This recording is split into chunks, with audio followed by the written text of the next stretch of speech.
दोस्तों नमस्कार। मैं प्रशांत कौशिक समाज इंडिया मंच पर आप सभी का हार्दिक स्वागत करता हूं, हार्दिक अभिनंदन करता हूं। आज हमारे साथ एक ऐसी शख्सियत है जो यूथ भी है और साथ ही विभिन्न क्षेत्रों में भी सक्रिय लगाता है अनेक वर्षों से। वह एक दवा व्यवसायी भी हैं, सामाजिक व्यक्ति भी हैं और साथ ही राजनीति में बड़ा दखल उनका है। क्योंकि आज का जो दौर है, आज का जो परिवेश है, उसमें यह आवश्यक है कि हमारा जो यूथ है, हमारी जो यूथ कम्युनिटी है, वह क्या सोचती है देश की सामाजिक व्यवस्था के बारे में, राजनीतिक व्यवस्था के बारे में, और साथ ही देश दुनिया में जिस तरह से परिवर्तन बहुत तेजी से इस समय हो रहा है। विभिन्न ऐसे मुद्दे हैं जो कहीं ना कहीं एक युवा को बड़ा प्रभावित कर रहा है। उनसे हम जानेंगे कि क्योंकि एक युवा वर्ग से वह आते हैं, वह क्या सोचते हैं। विभिन्न जो इस समय मुद्दे देश के बारे में हैं, चाहे आर्थिक जगत के संबंध में हो, चाहे राजनीति को लेकर हो या सामाजिक परिवेश को लेकर हो, जितना परिवर्तन इस समय दुनिया में दिखाई देता है, देश के अंदर दिखाई देता है। तो आज हमारी चर्चा विभिन्न मुद्दों पर हमारे साथ है। उनका परिचय मैं आपसे से करा देता हूँ। हमारे सुमित शर्मा जी हैं,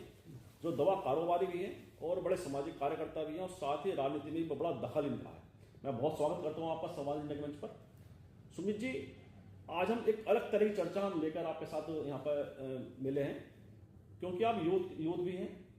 युवा जो सोच है युवा वर्ग की भी, उसको आप भली बात जानते हैं क्योंकि आप उस कम्युनिटी से आते हैं। साथ ही आप व्यापार में भी हैं, एक बड़ा व्यवसाय आप चला रहे हैं। तो आज का जो युवा है उसको लेकर जो सामाजिक परिवेश है, खासतौर से हम सामाजिक परिवेश से चर्चा शुरू करते हैं, क्योंकि हम देखते हैं विभिन्न मुद्दों में भटकाव दिखाई देता है युवा वर्ग में खासतौर से जी। तो क्या लगता है आपको कि यूथ जो आज की जनरेशन है उसको लेकर क्या सोचते हैं कि इसका विजन कैसा होना चाहिए, तो देश की जो वर्तमान हालात है उसमें युवा कैसे करेक्ट कर रहा अपने को, क्या लगता है? ये वर्तमान हालातों को देख करके तो मेरा मन कई बार व्यथित हो जाता है, बहुत दुखी भी होता है कि यूथ एक ऐसी दिशा की तरफ जा रहा है कि जहाँ के अंदर कंफ्यूज्ड, मैं उन्हें कह सकता हूँ कि बिल्कुल कंफ्यूज करके रखा हुआ है। क्योंकि आदमी को जब यूथ होता है तो यूथ के अंदर एक तरंग होती है, एक उमंग होती है कि मुझे ज़िंदगी के अंदर जो है ये मेरा टारगेट है और मुझे लाइफ के अंदर जो है इस सही तरीके से मुझे पहुंचना है। आज युवा को हमारे जो सत्ता पक्ष के लोग हैं या नेता जो है गुमराह करने के अलावा और कोई कार्य नहीं करते। इसे सोच करके बड़ा मन व्यथित होता है कि उन्हें एक ऐसी दिशा की तरफ धकेला जा रहा है कि वो जात पात की तरफ जो है युवा बढ़ रहे हैं। अब युवा कोई कह रहा है कि मैं ठाकुर हूँ, कोई कह रहा है मैं ब्राह्मण हूँ, कोई कह रहा है, जबकि हिंदुस्तान जो है एक सही मायने में जैसे गुलदस्ते में कई बंचेस ऑफ फ्लावर्स जिसे कह सकते हैं कि हम लगा देते हैं तो तब जाकर के एक मुल्क बनता है, एक देश बनता है। ये देशभक्ति की भावना जो है, बोलते तो हैं लेकिन देशभक्ति की भावना कैसे पैदा होगी? आप देखिए प्रशांत जी, आप उनको खूब भली भांति याद होगा कि जब हमें मिली थी तो देश जो है कई रियासतों में बटा हुआ था और माननीय सरदार पटेल साहब ने उस टाइम पर जो है इन सब रियासतों को एक करने का कार्य किया था। आज उन आदर्शों का गला घोटा जा रहा है और युवा जो है, हर कोई कह रहा है मैं क्षत्रिय हूँ, कोई कह रहा है मैं वैश्य हूँ, कोई कह रहा है मैं ओबीसी हूँ, कोई कह रहा है मैं जाट, अलग अलग वर्गों के हिसाब से। और यही दिन दूर नहीं कि जो जिस स्थिति के अंदर हम गुलामी के दौरान थे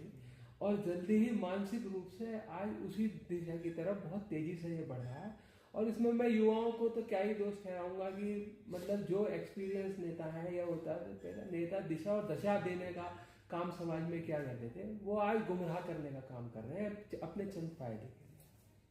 सूची, बड़ी महत्वपूर्ण बात आपने कही कि जो राजनीतिक जो नेतृत्व कह लीजिए, किसको या राजनीतिक नेता कह लीजिए, वो कहीं ना कहीं युवाओं को सही दिशा देने में नाकाम साबित हो रहे हैं आज का जो दौर है। तो ऐसे कौन से महत्वपूर्ण विषय आपको लगते हैं कि जो देश की राजनीति में ऐसे मुद्दे हैं जो गुमराह कर रहे हैं युवाओं को, युवा शक्ति का सदुपयोग करने का दुरुपयोग ज्यादा हो रहा है, उसको किस तरह से आप देखते हैं? दुरुपयोग अपने वोट बैंक के लिए हो रहा है कि भाई अब इस चीज के लिए कर रहे हैं कि सत्ता की लालसा में, और युवाओं को उसकी जो है अपनी जो है गुमराह करके बलि चढ़ाया जा रहा है। जबकि युवाओं को हमें एक संदेश देना चाहिए कि जो है कि किसी भी तरीके से जो है यहाँ पे देखिए, हमारा सबसे पहले मैं ब्राह्मण वर्ग को बिलोंग करता हूँ और जो है आप भी हालांकि ब्राह्मण वर्ग को बिलोंग करते हैं। तो मैं खुद ही एक बात ये हमेशा कहता हूँ कि भाई किसी भी मजहब के होने से पहले हमारा हिंदुस्तानी होना बहुत ज़रूरी है। यदि हम एक हिंदुस्तानी ही नहीं हो सके तो फिर हम कैसे जो है देश को एक दिशा में जब सब लोग चलेंगे और उस विचारधारा पे चलेंगे और पहुंचेंगे, तब जाकर के ही तो देश की तरक्की को कर सकते हैं। अगर हम धर्म और मजहब के अंदर बटे रहेंगे तो सबसे पहले तो युवाओं को ये बात सोचनी चाहिए, और भाई वो और हमारे नेताओं को ये बात बंद करनी चाहिए, धर्म आधारित राजनीति बिल्कुल बंद होनी चाहिए देश के अंदर। कर्म आधारित राजनीति होनी चाहिए कि जो है कोई चुनाव जो लड़े जाने चाहिए उसके लिए सबसे पहले जरूरी है कि चुनाव जो है बिजली, सड़क, पानी, रोजगार, कानून व्यवस्था और इन सब चीज़ों को मुख्य मुद्दों को लेकर के चुनाव लड़ा जाना चाहिए, ना कि इस चीज़ को लेकर के कि भाई जो है हम राम के नाम पे लोग, राम जी तो भगवान है, सबके प्रेरणा स्रोत है, राम तो मर्यादा पुरुषोत्तम है। और राम ने कभी, आप ये देखिए कि जो है राम ने तो हमेशा इस विचारधारा को अपने जिया कि जो उनके पिता ने कह दिया उन्होंने उसको मान लिया कि अब राम तो बहुत शक्तिशाली भी थे, अगर चाहते तो अपनी शक्तियों का दुरुपयोग करके वनवास को थोड़ी जाते, लेकिन वो युवाओं को एक आदर्श के रूप में है, मगर राम को एक आदर्श के रूप में न दिखा करके वोट बैंक के लिए यूज करना, ये हमारी युवा पीढ़ी को आज ये बात समझनी होगी। और जो है ये समझना होगा कि सब धर्म, सब मजहबों को साथ लेकर के ही हिंदुस्तान का विकास हो सकता है, हमारी युवा पीढ़ी का विकास हो सकता है, और तभी हमारा देश तरक्की कर सकता है। और हमेशा बात तो मोदी जी जब आए थे सत्ता के अंदर, आपको याद होगा हिंदुस्तान को कहा था कि भाई बहुत इसे मतलब इस तरह के लुभावने वादे उन्होंने किए थे जनता से कि चाहे चांदी की दरो दीवार, शहद के समंदर, अदन के बगीचे बहा दिए जाएंगे। और जो है आपको याद होगा स्त्री धन कहा जाता है इसे सोने को, उस सोने के लिए कहा गया था कि यह सोना जो है उस कांग्रेस की सरकार में मेरे हिसाब से 30,000 रुपये में सोना हुआ करता था, तो मोदी जी ने नारा दिया था कि मैं इसको 20,000 रुपये में ले आऊँगा। और आज जो है कल मैं रेट देख रहा था तो 1,80,000 रुपये से भी पार हो गया था सोना। तो स्त्री धन से उसका मतलब स्त्रियों से उनका धन ही छीन लिया, युवाओं को उनसे दिशा और दशा दोनों छीन ली गई। तो मतलब भटकाव केवल एक मतलब यह है कि किसी भी तरीके से चुनाव के मोड में रहते हैं नेता, और चुनाव लड़ने की जीतने के लिए चाहे किसी का भविष्य दांव पे लगाना पड़े उसमें भी परहेज नहीं कर रहे हैं। बड़ी ही दुखद स्थिति है देश की। जी जी, बहुत आपने ऐसी बातें कही हैं कि कारण क्या है कि जैसे पारिवारिक सामाजिक और दोनों संरचनाओं को आपने पूरे वक्तव्य में जोड़ा भी है कि एक तरह से कि महिलाओं के लिए जो एक बड़ा एक मूल्यवान ऐसा गहना होता है, इसमें विरासत भी झलकती है उन गहनों में, सोने की पुश्तैनी चीज़ें होती हैं। लेकिन साथ ही जिस तरह से बाजार इस समय चाल चल रहा है, बाजार की जो आर्थिक स्थिति है उसने बड़े बड़े कारोबार की नींव भी हिला दी हैं, और तमाम तरह की चुनौतियाँ बाजार में लगातार बनी हुई हैं। क्यों कारोबारी भी हैं, आप उद्योग जगत से भी जुड़े हुए हैं, और तमाम तरह की आप उसमें चीज़ें देखते भी हैं कि किस तरह की कठिनाइयाँ आ भी रही हैं, किस तरह के क्या जो नियम कायदे सरकार बताती है। ये जीएसटी का मुद्दा बड़ा एक हावी हो रहता है इन चीज़ों में, और तमाम तरह की नीतियाँ बजट भी का ला रहा है। तो उसको लेकर क्या सोचते हैं आप कि ये कारोबारी के नज़रिए से अगर बात करें, आप एक युवा कारोबारी हैं, तो युवा जो कारोबारी है, जो युवा उद्योग चला रहा है, जो युवा व्यवसाय कर रहा है, उसके दृष्टिकोण से सरकार की नीतियाँ कितनी उसके लिए सुविधाजनक है, या उसके लिए कहीं परेशानी पैदा करने का कारण बन रही है। कि जीएसटी का बड़ा मुद्दा रहा देश में विभिन्न कई सालों से, और लगातार सरकार भी ऐसा लगता है जीएसटी को लेकर बड़ी कंफ्यूज है, कभी उसमें इतने सारे संशोधन में कर चुके, शायद किसी कानून में आज तक संशोधन किसी कानून के अंदर हुए हुए। तो क्या लगता है आपको कारोबार के दृष्टिकोण से वर्तमान जो स्थिति है देश की? देखिए, कारोबार के दृष्टिकोण से देखें तो कारोबार के अंदर जो है व्यापारी को तो बलि का बकरा बनाया जा रहा है। हालांकि कुछ संशोधन करे गए जीएसटी के अंदर, लेकिन वो भी इतने कंफ्यूजन के साथ किए गए हैं कि व्यापारियों को ही अभी तक समझने के लिए अपने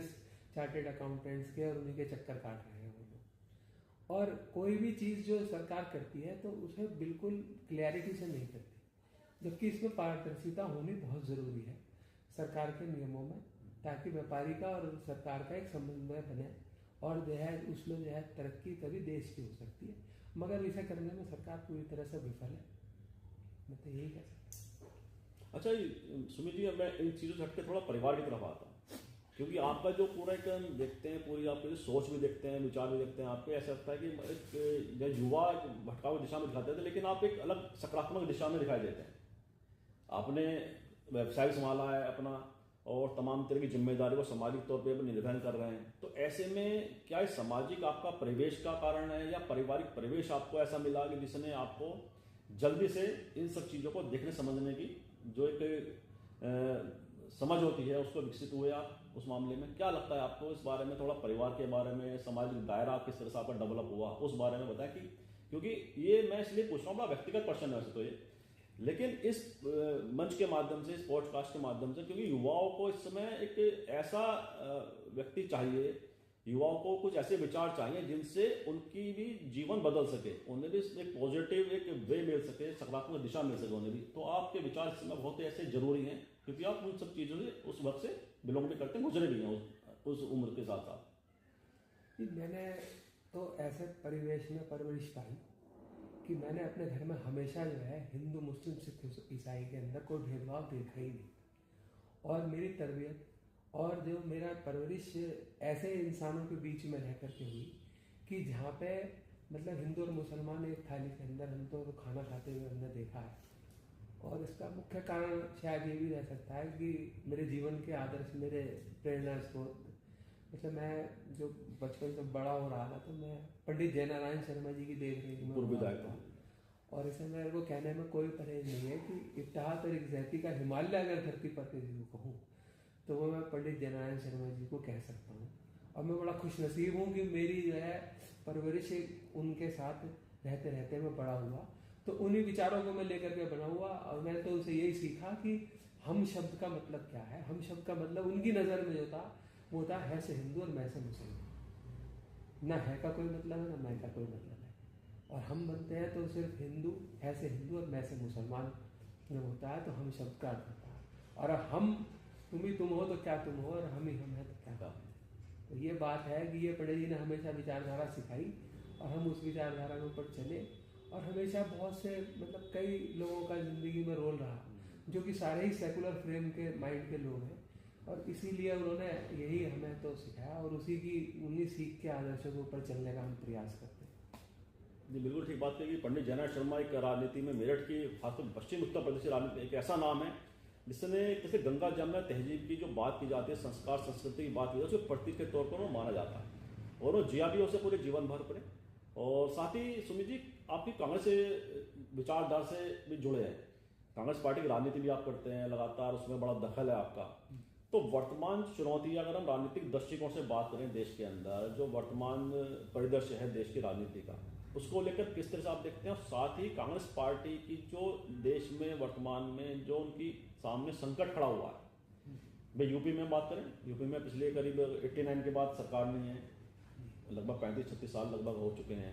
और देश में विभिन्न प्रांतों में लगातार उनके सामने कहीं ना कहीं संघर्ष की स्थिति है। तो ऐसे में कांग्रेस के दृष्टिकोण से आप क्या देखते हैं? कांग्रेस का भविष्य किस तरह से देखते हैं? क्या लगता है आपको कांग्रेस की पॉलिसी क्या देश के वर्तमान के हिसाब से कहाँ पर टिकती है? अभी देखिए कि ऐसा होता है कि जो सूरज सुबह उगता है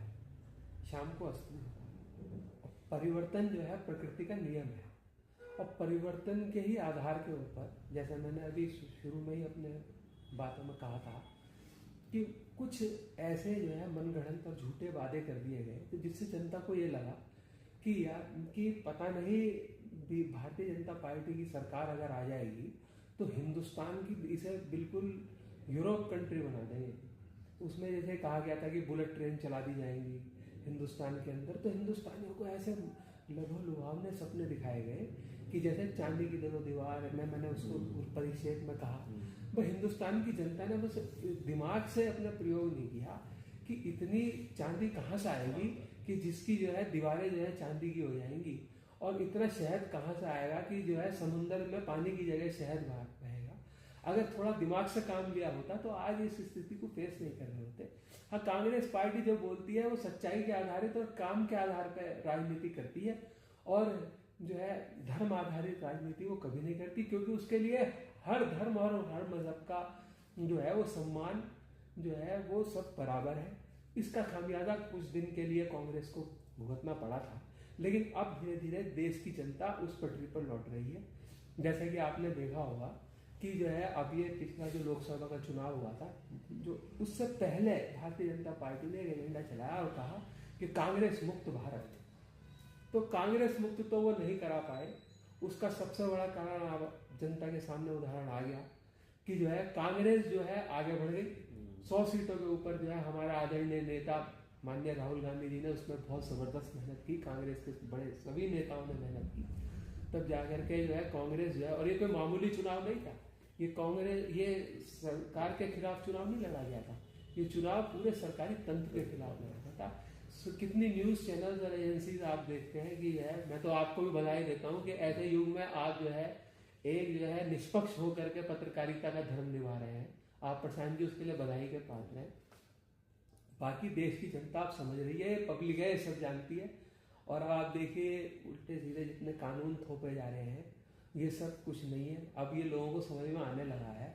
और जब जिस जनता ने इन्हें 100 पे पहुंचाया है वही जनता जो है सरकार बनाने का भी काम करेगी। और आप देखिए वो दिन दूर नहीं जब उत्तर प्रदेश में पहले हम सरकार बनाएंगे, फिर देश में भी हम सरकार बनाने जा रहे हैं। बहुत अच्छी बात है। खैर आपने जो कहा है कि कांग्रेस के दृष्टिकोण से कहा कि सरकार बनाने जा रहा है। अच्छा, राहुल गांधी की जैसे आपने बात करी है, मैंने नहीं कहा है इसके अंदर,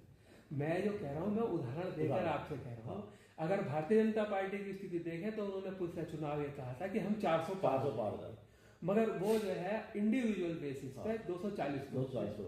और जो है विपक्ष भी उनके बराबर पहुंच गया। और जिसमें अकेली कांग्रेस पार्टी की 100 सीट थी, कांग्रेस की 50 सीट बढ़ी, यानी 100% से ऊपर की जो है ग्रोथ कांग्रेस ने करी। और बीजेपी का वोट परसेंटेज देश में घट गया और कांग्रेस का देश में वोट परसेंटेज बढ़ गया। मैं इस आधार पर कह रहा हूँ, खाली भावनात्मक होकर नहीं, कांग्रेस का आंकड़े के हिसाब से आंकड़े हैं देश की राजनीति के। अच्छा, हम राहुल गांधी जी की बात करें तो राहुल गांधी जी जैसे विपक्ष के नेता और एक बहुत बड़ा उन्होंने अपने के अंदर कहते हैं राजनीतिक तौर पर बड़ा एक मैच्योरिटी भी दिखाई है। और क्योंकि उनकी भारत जोड़ो यात्रा ने तो पूरी दुनिया में एक तरह से मतलब चर्चाओं के केंद्र में रही है यात्रा को, इतनी बड़ी यात्रा की। ऐसे में राहुल गांधी एक नेता के तौर पर, एक लीडर के तौर पर आप किस तरह से देखते हैं? अगर राहुल गांधी की तमाम तरह की उनकी पर्सनैलिटी के बारे में बात लोग करते हैं, तमाम तरह की बातें कही जाते हैं, लेकिन ऐसे नेता है ना, उसको किस तरह से आप डिफाइन करेंगे राहुल गांधी? क्योंकि आप उस पार्टी से जुड़े हुए हैं, लगातार राहुल गांधी को फॉलो करते हैं, देखते हैं, तो एक नेता के तौर पर एक यूथ किस तरह से अपने किसी लीडर के अंदर क्वालिटी देखता है, किस तरह से लीडर को देखता है अपने को, तो आपका नजरिया क्या उस बारे में? देखिए, मीडिया के प्रोपोगंडा के हिसाब से अगर मैं बात करूं तो मीडिया तो उनके बारे में पता नहीं क्या क्या कहता है, मगर सच्चाई ये है कि राहुल गांधी जी जैसा सशक्त इंसान और सही मायने में अष्टधात के कलेजे वाला इंसान आज तक भारतीय राजनीति में नहीं था। प्रशांत जी, आपने भी इतिहास पढ़ा होगा,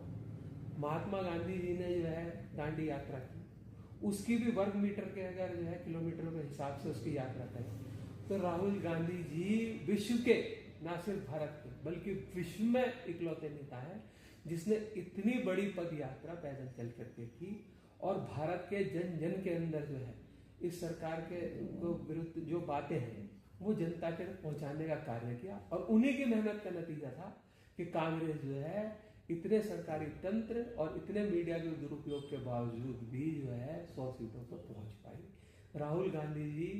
के बारे में आपने बहुत से लोगों ने कहा, अभी बीच में प्रशांत किशोर जी ने उनका इंटरव्यू में आपने भी सुना होगा शायद, तो उसमें पूछा था कि तो राहुल गांधी जी अष्टधात के कलेजे के इंसान हैं। चुनाव में देखिए हार जीत लगी रहती है,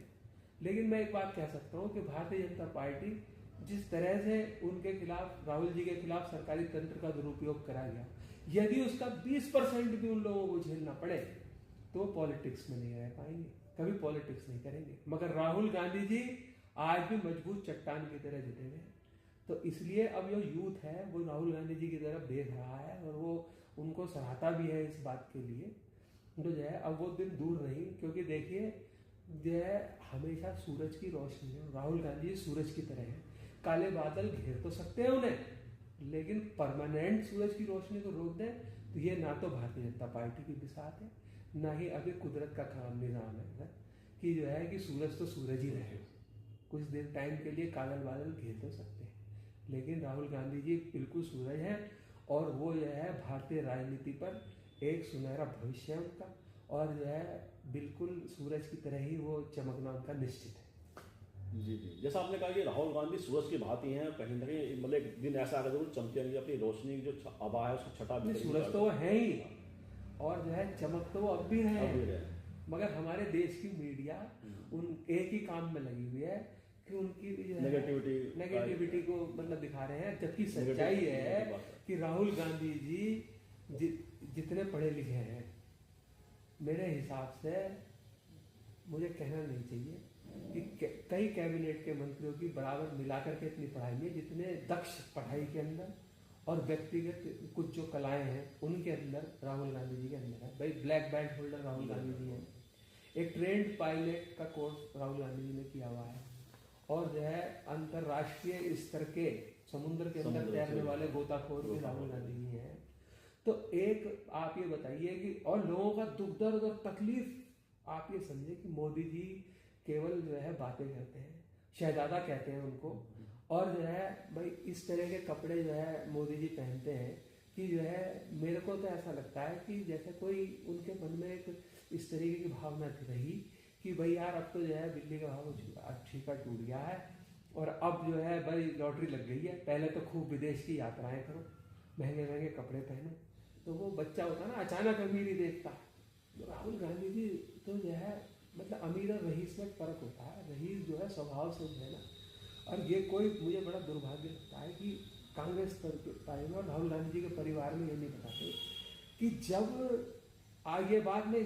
कोई नहीं कह रहा, इसके फैक्ट्स हैं, इसको आप गूगल पे चेक कर लीजिएगा कि जब हमारा देश आज़ाद हुआ था तब उस टाइम पे 50 से 55 करोड़ रुपया उस टाइम पे काफ़ी बड़ी रकम होती थी, पाकिस्तान को हिंदुस्तान को देनी पड़ी थी, और कई जगह हिंदुस्तान बिल्कुल मुल्क के जो हालात थे वो आर्थिक रूप से बिल्कुल सुदृढ़ नहीं थे। तब 196 करोड़ रुपया जवाहरलाल नेहरू जी के परिवार ने देश को दिया था देश चलाने के लिए। अगर उन पैसे की वैल्यू आजकल के परिवेश में लगाई जाए तो कई अडानी और अंबानी बिक जाएंगे उन पैसों के अंदर। इतना बड़ा त्याग जिस परिवार ने देश के लिए किया हो, उस परिवार के बच्चे को आप इस तरह की बातें करें और ये बातें बताएं कि जो है नेहरू जी के बारे में भी उल्टा सीधा व्हाट्सएप के ऊपर जो है सिलेबस बना करके उल्टा सीधा उनके बारे में एक चर्चाएं चलाएं।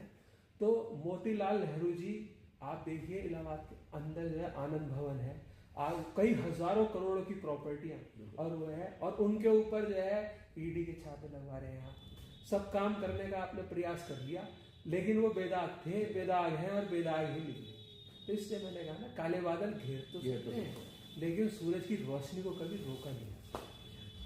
बिल्कुल ठीक बात है। काले बादल सूरज की रोशनी को कैसे ढक देंगे, कुछ पल के लिए कुछ सेकंड के लिए तो अपना काले बादल का असर दिखाई देता है, लेकिन सूरज तो सूर्य है, उसकी रोशनी तो सामने आएगी निकल के। अच्छा, एक चीज़ और है, कल हम बात करेंगे प्रधानमंत्री मोदी की भी, जैसा आपने बीच में जिक्र किया,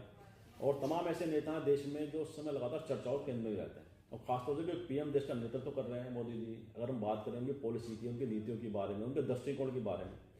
और देश को और साथ में विदेश में भी उनकी जो पॉलिसी रही है उसने देश को क्या दिया, देश को क्या फ़ायदा हुआ, उनकी जो तमाम नीतियाँ हैं, चाहे वो आर्थिक नीतियाँ हैं, विदेश नीति के बारे में बात करें, कहा जाता है कि इसमें विदेश नीति संक्रमण काल से गुजर रही है देश की। तो आपको क्या लगता है कि प्रधानमंत्री मोदी की पॉलिसी कितनी सफल हुई है या कितनी फेल हुई है, क्या लगता है आपको? जी, सफलता तो इतनी है कि जो है चीन जो है आज हिंदुस्तान की सीमाओं को लांघ करके,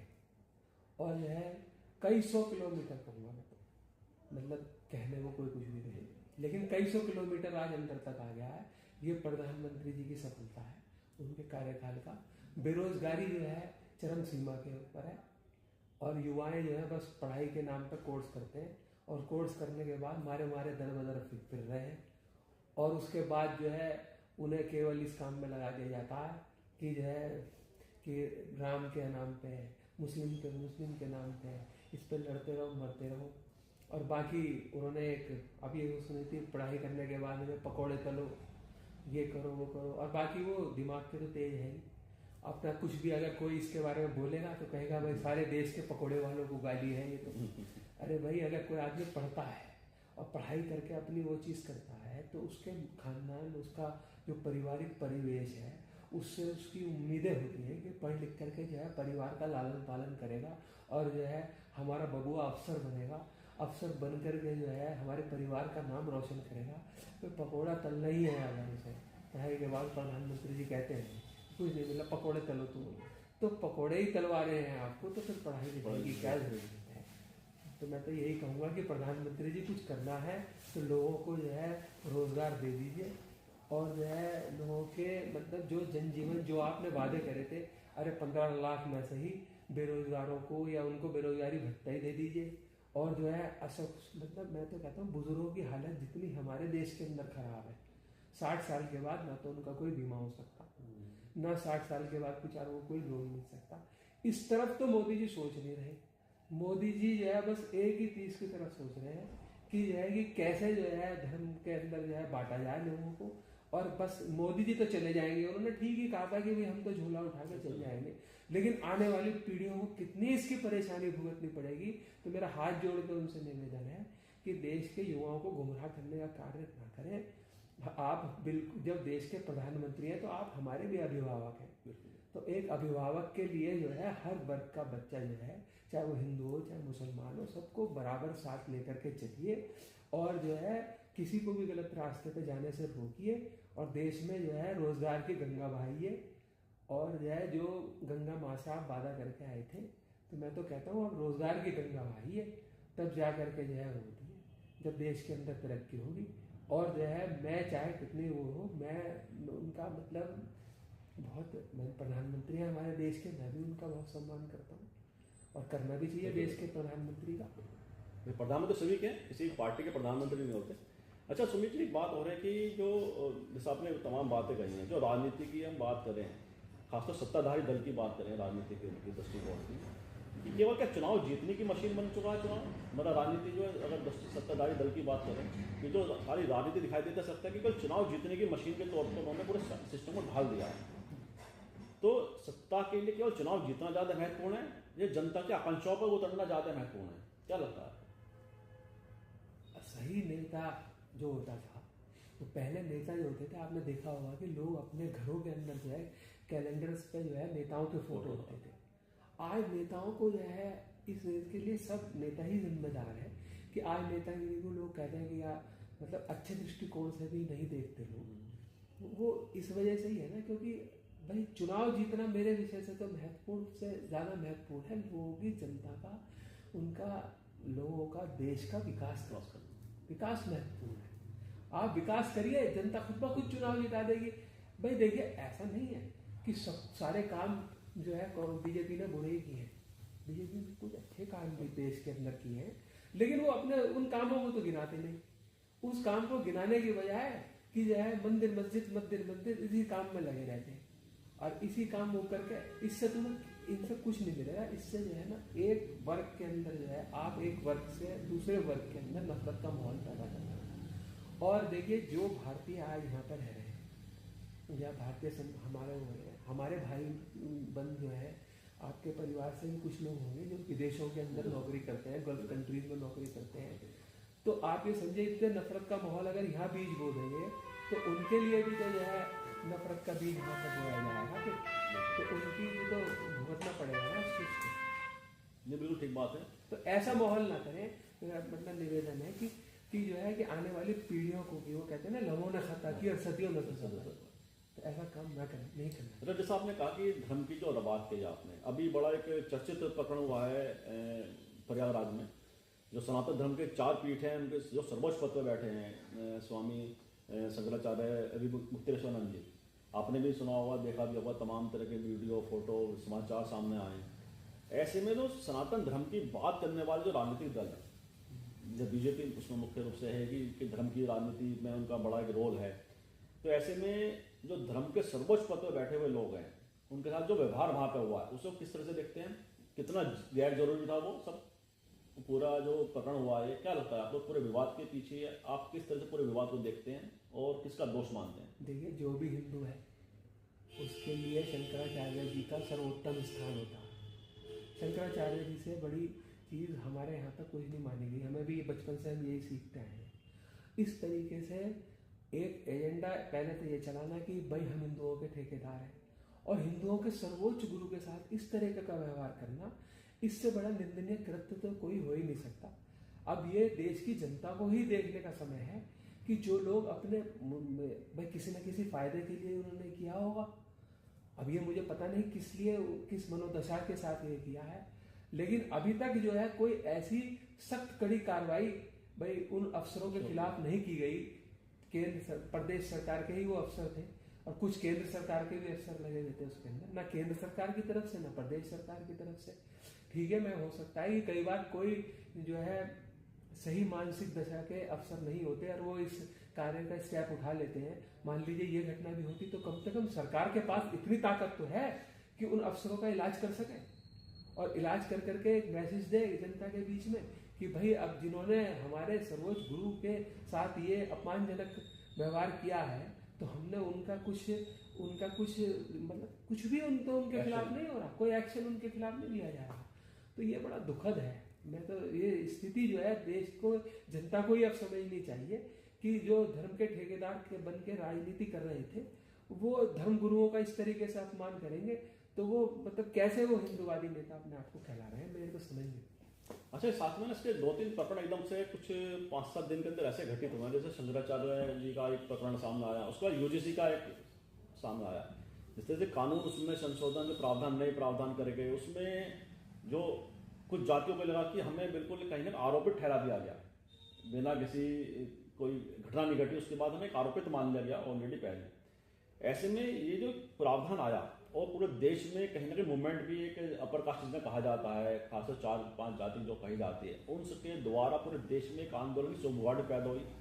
और कहीं ना कहीं प्रेशर पड़ा और सुप्रीम कोर्ट ने उसको स्टे लगा दिया। ऐसे में जो 80-20 की बात करते थे धर्म के आधार पर, क्या जातियों में 80-20 का फार्मूला अपना दिया गया है कि बड़ा वर्ग एक तरफ और कुछ जातियां एक तरफ और आपस में उन्हें कहीं ना कहीं विमर्शता का भाव पैदा करने की राजनीतिक चाल थी, या एक अनजाने में ऐसी चीज हो गई जिसका परिणाम के बारे में बेखबर थी सरकार, या जानबूझ के किया गया राजनीतिक? इतने बड़े पद पे बैठ करके और इतने गरिमा में पद पर बैठे हुए लोग मतलब भूलवश कुछ नहीं करते, भ्रमवश कुछ नहीं करते, तो सोची समझी साजिश है।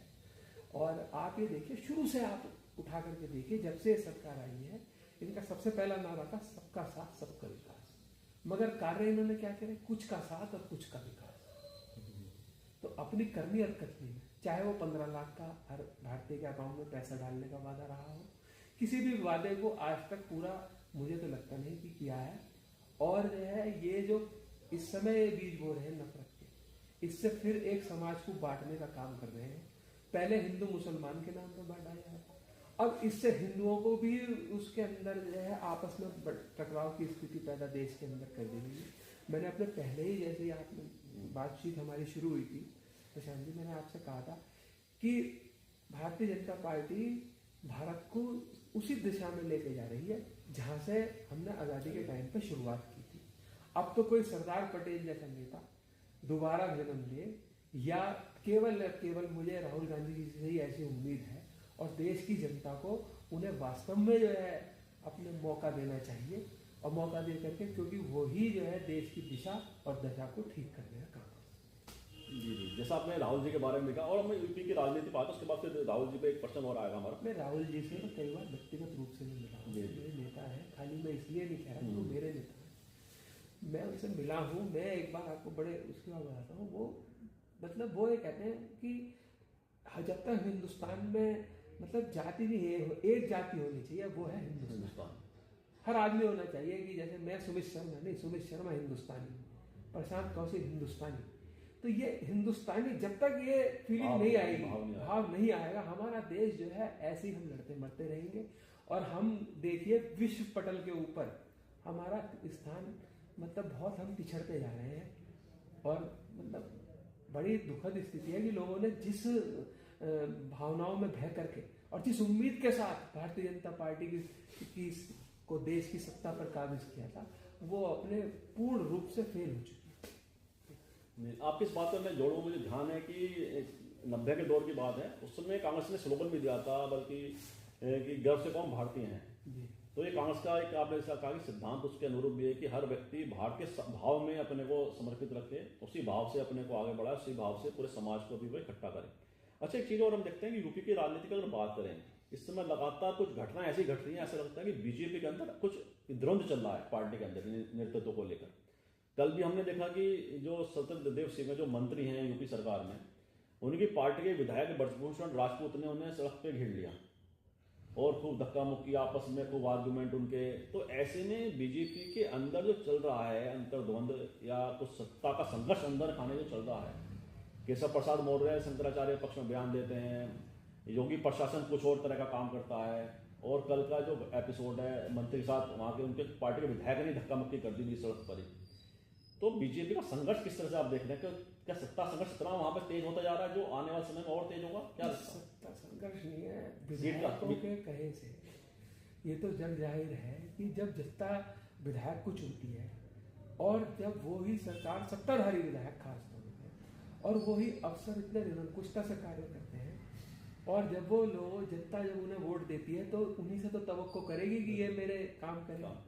और वही जब कार्य कराने में असमर्थ हो जाती है तो जनता का आक्रोश, जैसे कल घटना दिखाई दी, इसी तरह से जो है फूटता है।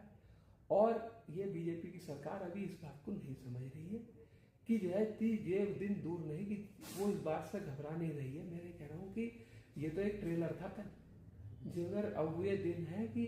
जिस दिन इस देश का सर्वहारा शोषित उपेक्षित कमेरा जाग जाएगा, इस सरकार की ईंट से ईंट बजाने का काम जनता के द्वारा ही किया जाएगा, और जनता ही लाती है और जनता ही हटाती भी है। ये प्रजातंत्र है, इस प्रजातंत्र की यही खूबसूरती भी है। और मैं तो उस विधायक को भी बधाई का पात्र कहूँगा कि जिसने अपनी सरकार के खिलाफ जाकर के, ये एक तरीके से खिलाफत ही हुई, खिलाफ जाकर के ही जो है जनता के लिए कार्य के लिए जो है बीच सड़क पर मंत्री का काफिला रोक करके जनता का कार्य कराने का काम किया। यही जज्बा होना चाहिए। इससे कोई फर्क नहीं पड़ता देखे कि मैं क्या पक्ष का आदमी या विपक्ष का आदमी, लेकिन कोई उसने जो किया, मगर वो सरकार की मंत्री जो है कितने निरंकुश हैं और जो है कोई उनके ऊपर अंकुश नहीं है, क्योंकि कार्य लोगों के होते नहीं है। जनता दर बदर भटकती रहती है, गुमराह कर रखा है लोगों को, हिंदू और मुसलमान में अटकाए रहो और इसी में लगाए रखो, और जो है जब भी कोई आपके खिलाफ कोई एंड आए या वो आए तो फिर कोई धर्म का शुरू छोड़ दे। धर्म को तो अफीम की तरह इस्तेमाल किया। ठीक बात, धर्म को अफीम की तरह इस्तेमाल किया जा रहा है। एक बहुत आपने महत्वपूर्ण वाक्य भी कहा। अच्छा, प्रियंका गांधी जी को भी बात करें कि प्रियंका गांधी जब से पहली बार सांसद बनी है और कुछ स्पीच पार्लियामेंट में जो उन्होंने दी हैं बड़ी वायरल हुई हैं, बड़ी चर्चित हुई हैं, और एक तरह से उन्हें जो कांग्रेस जन है खासतौर से भविष्य का नेता ही मानते हैं अपना, कि उनके नेतृत्व में निश्चित रूप से कांग्रेस काफ़ी कुछ गेन करेगी आने वाले समय में, बड़ी एक नेता के तौर पर उभर के सामने आई है एक कुछ ही समय के अंदर पार्लियामेंट में जो उनकी स्पीच रही है। ऐसे में कुछ लोग तुलना भी करने लगे बहन भाई की, राहुल जी की और प्रियंका जी के आपस में। ये क्या उचित है तुलना करना? क्योंकि हर आदमी का व्यक्तित्व अलग होता है, हर आदमी का कार्यशैली अलग होती है, व्यवहार अलग होता है। ये तुलना करना कितना उचित है? और प्रियंका गांधी और राहुल गांधी को किस तरह से, आप अगर प्रियंका गांधी की बात करें, राहुल जी के बारे में जैसा आपने बताया ही है, उनसे एक कांग्रेस का कार्यकर्ता कितना कनेक्ट कर पा रहा अपना, कितना अपने को जोड़ कर देख पाता है प्रियंका जी से, और कितना भविष्य की संभावना उसमें आप देखते हैं उनमें? प्रियंका जी और राहुल जी दोनों ही जो है देश का भविष्य है, और दोनों ही मिलकर के देश को, जो कहते हैं ना गाड़ी खराब हो गई है उसकी डेंटिंग पेंटिंग मरम्मत करने का दोनों भाई बहन मिलकर के कार्य कर रहे हैं। और हमारा सौभाग्य है कि ये डबल इंजन की सरकार तो जो है डबल इंजन से कुछ नहीं कर पाएगी, लेकिन ये दोनों भाई बहन, मैं आपको बता रहा हूँ सही मायने में डबल इंजन यही है, और यही जब सत्ता तक जनता इन्हें करेगी तो ये डबल इंजन की सरकार साबित होगी। जैसा डबल इंजन की सरकार साबित होंगे। अच्छा, एक अंतिम प्रश्न और है, अंत में आते हैं, और वरुण गांधी जी, ये भी कैसा नाम है जो गांधी परिवार से, भाई उसी परिवार के ये भी आते हैं, वरुण गांधी भी और मेनका गांधी भी। अब तो वरुण गांधी को लेकर तमाम तरह की राजनीतिक चर्चाएं हमेशा राजनीतिक गलियारों में बनी रहती है। कुछ लोगों का मानना है कि वह कांग्रेस में आएंगे तो उनका भविष्य कांग्रेस के साथ है, कुछ लोगों का मानना है कि अभी वो समय दूर है। और वरुण गांधी को लेकर भी, चाहे वो बीजेपी में रहे, बीजेपी के सांसद रहे, तो उसके बाद भी कांग्रेस के लोगों में उनके प्रति कहीं ना कहीं भावनात्मक जुड़ाव है, क्योंकि हम देखते हैं तमाम जो नेता दूसरी पार्टी के उसमें वैचारिक मतभेद दिखाई देता है या तमाम मुद्दों पर विभिन्न राय दिखाई देते हैं, लेकिन वरुण गांधी को लेकर किसी भी कांग्रेस के वर्कर्स ने कभी कोई गलत बयानबाजी कभी नहीं करी। तो ऐसे में वरुण गांधी को लेकर जो चर्चाएं कांग्रेस में आने की, उसमें कितना दम देखते हैं आप, उसमें कितनी सत्यता देखते हैं? और वरुण अगर कांग्रेस में शामिल होते हैं, कांग्रेस के साथ आते हैं, तो आने वाले समय में वरुण की राजनीति और कांग्रेस की राजनीति की दिशा और दशा क्या आप देख पाते हैं? देगे साहब वरुण गांधी जी को जितना मैं जानता हूँ वो संजय गांधी साहब के साहबजादे हैं और बहुत ही एक अच्छे कुशल वक्ता के रूप में मैं उन्हें देखता हूँ। बाकी ये उनका फैसला पता नहीं किस उन्होंने परिवेश में या उनके वो रहा होगा कि जिसके पिता ने अपने जो है प्राणों की आहुति भी जो है इस पार्टी के लिए दे दी हो, उन्हें उस पार्टी का साथ छोड़ करके एक विपरीत विचारधारा वाली पार्टी के अंदर जो है वो चले गए। अब लोग ये भी कहते हैं कि जो है कि राहुल गांधी जी और प्रियंका गांधी जी और वे बड़े खुले विचार के लोग हैं, उनकी पार्टी में सबका स्वागत करते हैं वो, और मेरे उनसे मुलाकातें होती रहती हैं। मैं उनको मतलब बहुत बड़े दिल के लोग हैं साहब, अगर वो वरुण गांधी जी अगर आना चाहेंगे तो वो कहाँ उनको मना करेंगे। लेकिन ये तो वरुण गांधी जी और मेनका गांधी जी के ऊपर डिपेंड करता ना कि वो क्या उनकी मानसिकता है। देखिए वो कोई ज़बरदस्ती तो किसी की नहीं रह सकती, लेकिन देखिए हालांकि ये उनके अपना पारिवारिक मैटर भी है तो इसमें मेरा बोलना भी ज़्यादा उचित नहीं है, लेकिन फिर भी जो है मैं पारिवारिक व्यक्ति भी हूँ तो मैं तो यही कहता हूँ कि ना जो है कि कोई बात है तो आपस में करके खत्म करें। बाकी खत्म उन्हें करनी पड़ेगी क्योंकि छोड़ के वो हो गए हैं, ये तो जहाँ थे वहीं हैं। बाकी उनको भी वहाँ दूसरी जगह वो आज देखो आज उनको वहाँ सम्मान थोड़ी मिलता है। भाई संजय गांधी साहब का जो मैं कहता हूँ जलवा हुआ करता था कांग्रेस में, और वरुण गांधी साहब जो है इतने काबिल होने के बावजूद भी उनको कोई स्थान नहीं है भारतीय जनता पार्टी के अंदर। और यही भारतीय जनता पार्टी की बात है, जब तक जितना इस्तेमाल होता है उसका उतना इस्तेमाल करते हैं और फिर उसे छिलके की तरह फेंक देते। जी जी, बहुत महत्वपूर्ण बात है आपने कही, बहुत महत्वपूर्ण चर्चा आपके साथ रही है और आपने विभिन्न मुद्दों पर बेबाक राय रखी, जिसके लिए आप जाने जाते हैं, जिसके लिए आपकी पहचान है कि बेबाक बात रखने की आपकी पहचान भी है। जब कहते भी हैं कि सुमित शर्मा की सबसे बड़ी क्वालिटी यही कि अपनी बातों को बड़ी ईमानदारी से और बड़ी बेबाकी के साथ में रखते हैं, कोई संकोच नहीं करते। विभिन्न मुद्दों पर अपने राय रखी, चाहे आर्थिक जगत की बात करें, सामाजिकता की बात करें, राजनीति की बात करें, और तमाम जो मुद्दे देश में चर्चित हैं इस समय, चाहे वो प्रयागराज का मुद्दा हो या बीजेपी के अंदर का जो एक संघर्ष दिखाई देता है तमाम तरह की बातों में, उसको लेकर आपने स्पष्ट रूप से अपनी बातों को रखा और मुझे विश्वास है हमारी चर्चा भी लोगों को पसंद आएगी। और मैं आपके बहुत बहुत आभार धन्यवाद व्यक्त करता हूँ कि आपने हमारे 10 मिनट समय निकाला और बहुत ही अलग तरह के, क्योंकि आप जैसे मैंने शुरू में भी कहा था युवा हैं, क्योंकि युवा का दृष्टिकोण एक अलग तरह का दृष्टिकोण होता है, एक प्रोग्रेसिव दृष्टिकोण होता है, सपने होते हैं युवा के कि किस तरह से समाज चाहता है, किस तरह का देश चाहता है। एक अंतिम टिप्पणी और चाहूँगा, उसके बाद हम बातों को विराम भी देंगे कि युवा एक, फिर मैं उसी पर आता हूँ, युवा नजरिए के ऊपर आता हूँ मैं कि युवा नजरिया वर्तमान को किस तरह से डिफाइन करेगा। और वर्तमान की हम बात करेंगे कि हम कहेंगे 4 लाइन में आप डिफाइन करिए पूरे वर्तमान समय के जो समय घटित हो रही है घटनाएं, युवा क्या दृष्टिकोण, क्या आप देख पाते हो अपने नजरिए से? युवा इस समय भटकाव की तरफ है और जो है गुमराह व्यक्तित्व की ओर बढ़ रहा है, और उसे अपने आप ही कोई सद्बुद्धि दे, या मैंने तो कहा कि वो राहुल गांधी जी की तरफ देखें, उनकी विचारधारा को फॉलो करने का प्रयास करें, उनकी तरफ जाएं, उनके हाथ को मजबूत करें, तभी देश की तरक्की हो सकती है और विकास हो सकता है। जी जी, जैसा आपने कहा, मैंने कहा ना बेबाक राय रखते हैं। सुमित जी ने फिर वो बात कही कि राहुल गांधी देश से विजनरी लीडर की आवश्यकता और युवा को उनके साथ जुड़ना चाहिए, तभी वे अपने कैरियर को लेकर तमाम तरह की जो बातें उसके मन में रहती हैं कि मेरा कैरियर अच्छा हो, क्योंकि एक ऐसा स्पष्ट नीति वाला को अगर नेता सामने आता है तो वो कहीं ना कहीं हर वर्ग के लिए एक संतुलित व्यवस्था को कायम भी कर सकता है। इन्हीं शब्दों के साथ आज चर्चा को विराम भी देते हैं और आपसे मेरा आग्रह है कि इस वीडियो को जरूर लाइक करें, शेयर करें, कमेंट करें और साथ ही इस चैनल को भी सब्सक्राइब करें और साथ ही हमारे लिंक को सभी अपनों को जरूर शेयर करें, जिससे कि सुमित जी की बातें आगे तक जाएं और लोग युवाओं के दृष्टिकोण से हमने आज ये पूरा एक चर्चा भी रखी है, जिससे कि पता चले कि युवा क्या सोचता है। आप सभी का बहुत बहुत धन्यवाद, बहुत बहुत धन्यवाद।